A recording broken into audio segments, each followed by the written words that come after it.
Calvin Cal Meeks served as a deputy U.S. Marshal during the late 1870s through the early 1890s, a period when Indian Territory was one of the most dangerous regions in the country.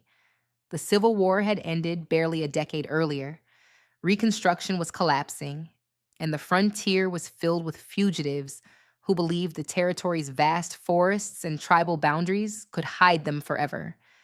But Meeks was one of the men who proved them wrong. Meeks worked under the jurisdiction of Judge Isaac Parker, the hanging judge, whose court demanded deputies capable of tracking violent offenders across hundreds of miles. Meeks quickly earned a reputation as a steady, fearless officer.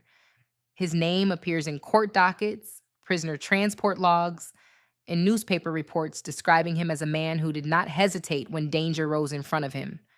One of Meeks's earliest documented cases came in the early 1880s when he helped capture a man wanted for murder in the Choctaw Nation. The fugitive had fled deep into the timberlands, believing no deputy would risk following him into territory controlled by men loyal to him. But Meeks did. He tracked the fugitive for days, moving quietly through thick brush and rocky hills. When he finally found the man's camp, Meeks approached alone. The fugitive reached for his weapon, but Meeks was faster. He disarmed him, placed him in irons, and delivered him to Fort Smith without a single shot fired. Newspapers praised the arrest as the work of a brave and steady officer. Another case in the mid-1880s showed just how dangerous Meeks's work could be. He and a small group of deputies were transporting prisoners when they were ambushed by horse thieves along a remote trail. Gunfire erupted from the tree line. Meeks took cover behind his horse, returning fire with calm precision. The ambushers fled, but not before Meeks wounded one of them, a man later identified as part of a notorious theft ring operating across tribal borders. The prisoners were delivered safely, and Meeks's report of the ambush appears in the Marshal Service records from that year.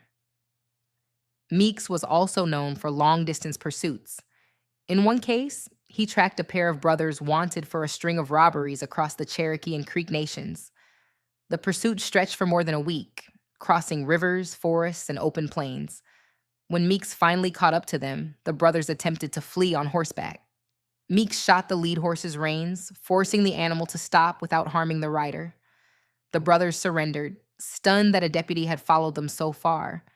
That arrest was noted in court testimony as an example of Meeks's persistence and skill. Throughout the 1880s and into the early 1890s, Calvin Meeks became one of the deputies Judge Parker relied on for difficult assignments. He escorted dangerous prisoners, broke up outlaw camps, and worked alongside Black, Indigenous, and mixed heritage deputies who understood the land as deeply as he did. They trusted him because he was steady. They respected him because he was brave. And they followed him because he never asked another man to take a risk he wouldn't take himself. Meeks's legacy is preserved in the records he left behind.